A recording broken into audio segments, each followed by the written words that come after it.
International space station নামে পরিচিত উপগ্রহটি মানব সভ্যতার অন্যতম অর্জনগুলোর একটি। ১৯৯৮ সালের ২০শে নভেম্বর পৃথিবীর বায়ুমণ্ডলের বাইরে নির্মাণ কাজ শুরু হওয়ার পর এই উপগ্রহটি গত প্রায় ২২ বছর ধরে বিজ্ঞানীদের বিভিন্ন গবেষণায় সহায়ক ভূমিকা পালন করছে।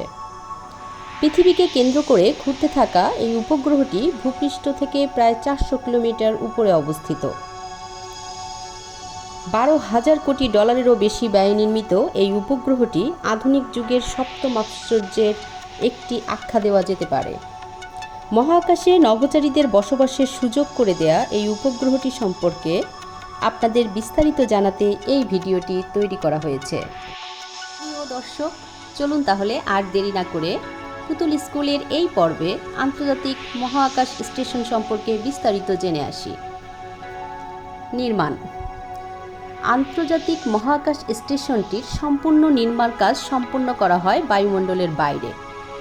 ১৯৯৮ সালের নভেম্বর মাস থেকে শুরু হওয়া সেই নির্মাণ কাজ শেষ হয়েছিল ২০০০ সালের নভেম্বরে। এরপরে অবশ্য একাধিকবার রক্ষণাবেক্ষণ ও পরিবর্ধনের কাজ হয়েছে। এ নির্মাণ কাজের জন্য ৫টি স্পেস এজেন্সিকে কাঁধে কাঁধ মিলিয়ে কাজ করতে হয়েছিল।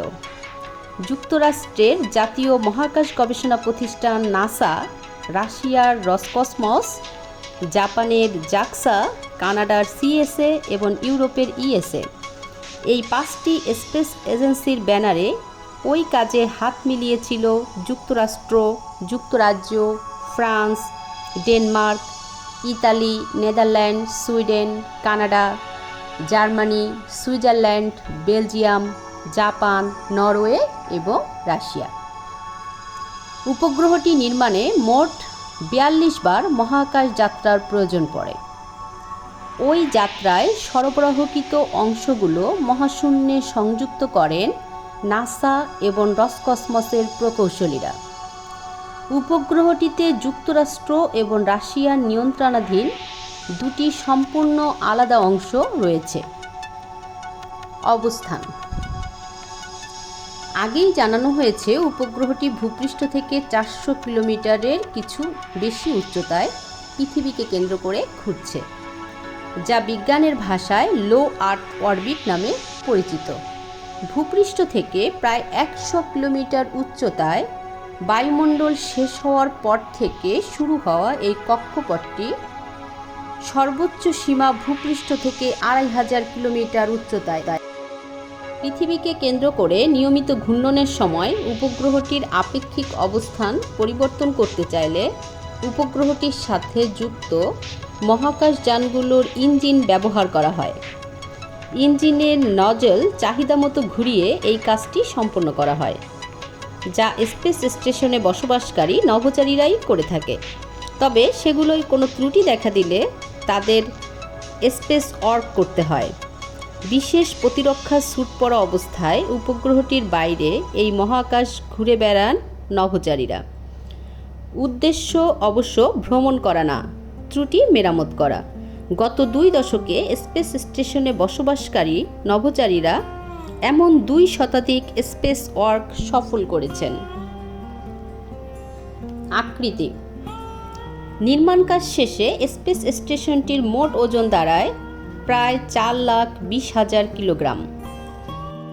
সবগুলো সোলার প্যানেল সম্প্রসারিত অবস্থায় মোট দৈর্ঘ্য দাঁড়ায় ৭৩ মিটার বা ২৪০ ফিট, যা বিশ্বের বৃহত্তম যাত্রীবাহী উড়োজাহাজ এয়ারবাস A380 এর সমান।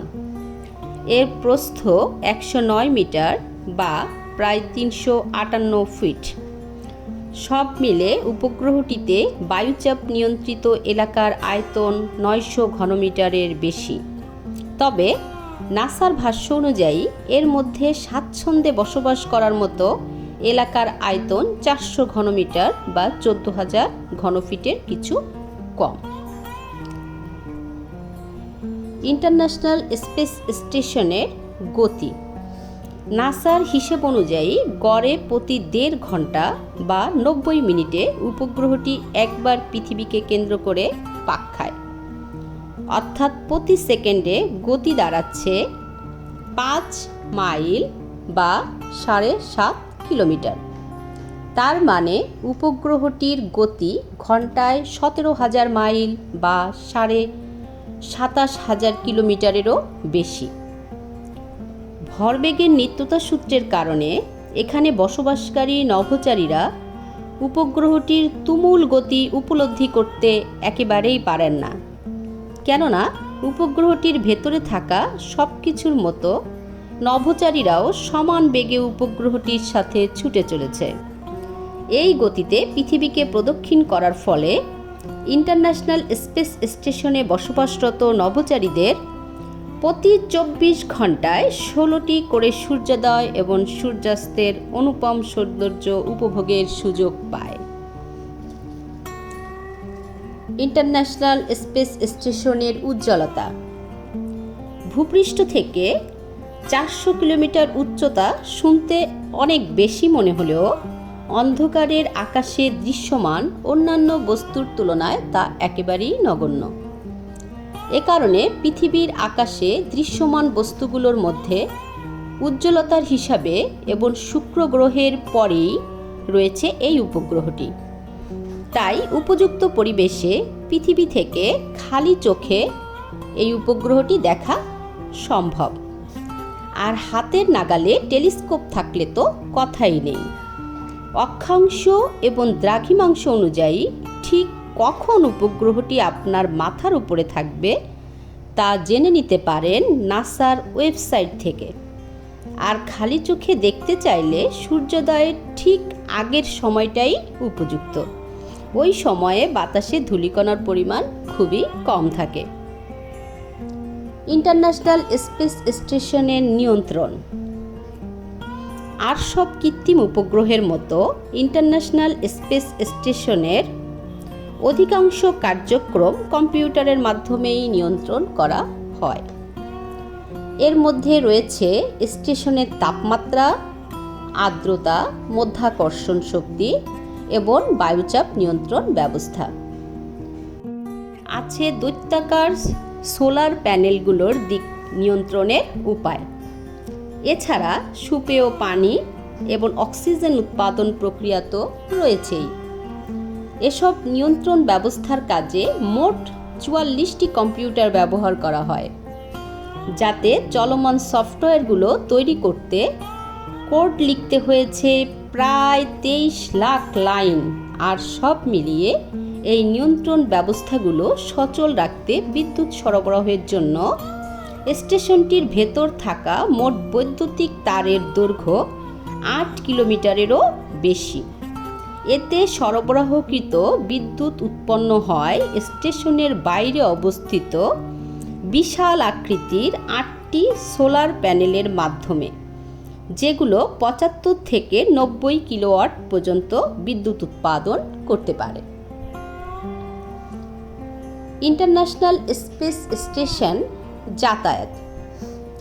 দীর্ঘ সময় এই উপগ্রহে বাস করা হলেও কেউই এখানে স্থায়ীভাবে বসবাসের জন্য আসেন না। নভোচারীদের আসা যাওয়ার কাজটা সম্পন্ন করা হয় পৃথিবী থেকে মহাকাশযান পাঠানোর মাধ্যমে। উপগ্রহটিতে বসবাসরত নভোচারীদের রসদ সরবরাহের কাজটিও এইসব মহাকাশযানের মাধ্যমেই হয়ে থাকে। পৃথিবী পৃষ্ঠ থেকে উৎক্ষেপণের পর উপগ্রহটিতে পৌঁছাতে মহাকাশযানের গড়ে 6 ঘন্টা সময় লাগে। একসাথে 6টি মহাকাশযান স্পেস স্টেশনটির সাথে সংযুক্ত হতে পারে। বর্তমানে পণ্য এবং নভোচারী পরিবহনের কাজে 4টি মহাকাশযান ব্যবহার করা হচ্ছে। সম্প্রতি নাসা এই সেবাটি বন্ধ করে দেওয়ার পর ব্যক্তি মালিকানাধীন 2টি প্রতিষ্ঠান জাপান এবং রাশিয়ার জাতীয় মহাকাশ গবেষণা কেন্দ্রের একটি করে মোট 4টি মহাকাশযানের মধ্যে এলন মাস্কের স্পেসএক্স নির্মিত ড্রাগন এক্স মডেলের মহাকাশযানটি বিশেষভাবে উল্লেখযোগ্য, কারণ একমাত্র এই যানটিতেই নভোচারীরা বিভিন্ন পণ্য পৃথিবীতে ফেরত পাঠাতে পারে। ইন্টারন্যাশনাল স্পেস স্টেশনে বসবাস। 2 বছর মেয়াদী প্রাথমিক নির্মাণ কাজ সম্পন্ন হওয়ার পর থেকেই ইন্টারন্যাশনাল স্পেস স্টেশনে 6 জন করে নভোচারী বসবাস করছেন। সুপ্রশিক্ষিত এই নভোচারীদের বসবাসের জন্য রয়েছে 6টি শোবার ঘর, 2টি বাথরুম, 1টি শরীরচর্চা কেন্দ্র এবং স্বচ্ছ কাচে ঘেরা বৃত্তাকার একটা বসার ঘর, যে ঘরে বসে মহাকাশের সৌন্দর্য উপভোগ করতে পারেন নভোচারীরা। মহাকাশে পৃথিবী পৃষ্ঠের মতো শক্তিশালী মাধ্যাকর্ষণ শক্তি নেই। এর ফলে সেখানে দীর্ঘ সময় বসবাসকারী মানুষের মাংসপেশি এবং হাড়ের ঘনত্ব কমে যায়। পৃথিবীতে ফিরে আসার পর আক্রান্ত ব্যক্তির প্রাণনাশেরও আশঙ্কা থাকে। এই সমস্যা মোকাবেলায় উপগ্রহটিতে বসবাসকারী নভোচারীদের দৈনিক 2 ঘন্টা করে বাধ্যতামূলক শরীরচর্চা করতেই হয়। গত প্রায় 2 দশকে এই উপগ্রহে বসবাস করেছেন 19টি দেশের মোট 239 জন নভোচারী। এর মধ্যে সর্বোচ্চ 151 জনই যুক্তরাষ্ট্রের। 47 জন নভোচারী পাঠিয়ে রাশিয়া দ্বিতীয় অবস্থানে আছে। তৃতীয় এবং চতুর্থ অবস্থানে রয়েছে জাপান এবং কানাডা। এই দেশ দুটোর যথাক্রমে 9 এবং 8 জন নভোচারী ইন্টারন্যাশনাল স্পেস স্টেশনে বসবাস করেছেন। বাকিদের মধ্যে ইতালির 5 জন, ফ্রান্সের 4 জন এবং জার্মানির 3 জন নভোচারী এই উপগ্রহে বসবাসের সৌভাগ্য হয়েছে। তবে সবচেয়ে দীর্ঘ সময় এই উপগ্রহে বসবাসকারী যুক্তরাষ্ট্রের নভোচারী পেইলি উইটসনের দখলে রয়েছে। 2017 সালের সেপ্টেম্বর পর্যন্ত তিনি মোট 665 দিন এই উপগ্রহে কাটিয়েছেন। ইন্টারন্যাশনাল স্পেস স্টেশনের ইতিহাস। প্রায় 2 দশক মহাকাশে অবস্থানের ফলে এই স্পেস স্টেশনটির রয়েছে একাধিক রেকর্ড। এটি মহাকাশে মানুষের বসবাসযোগ্য উপগ্রহগুলোর মধ্যে সবচেয়ে দীর্ঘ সময় টিকে আছে। এর আগে শীর্ষস্থানটি রুশ উপগ্রহ MIR এর দখলে ছিল। সংক্ষেপে MIR নামের সেই উপগ্রহটির স্থায়িত্ব ছিল প্রায় 10 বছর। ইন্টারন্যাশনাল স্পেস স্টেশন মূলত মহাকাশে পাঠানো বসবাসযোগ্য 9ম কৃত্রিম উপগ্রহ। এর আগে উৎক্ষেপণ করা এমন বসবাসযোগ্য উপগ্রহগুলোর মধ্যে রাশিয়ার সালিউ আলমাস এবং মির এবং যুক্তরাষ্ট্রের নিয়ন্ত্রণাধীন স্কাইল্যাব উল্লেখযোগ্য। গ্যালারি। বিজ্ঞানীরা এই কৃত্রিম উপগ্রহটির গতিপথ এমনভাবে সাজিয়েছেন যেন পৃথিবীর শতকরা প্রায় 90% অধিবাসী এর আওতায় বসবাস করে, অর্থাৎ বিভিন্ন বয়সের জনপদ এবং সেগুলোকে ঘিরে থাকা প্রাকৃতিক নৈসর্গ নিয়মিত উপভোগের সুযোগ পান সেখানে বসবাসকারী নভোচারীরা।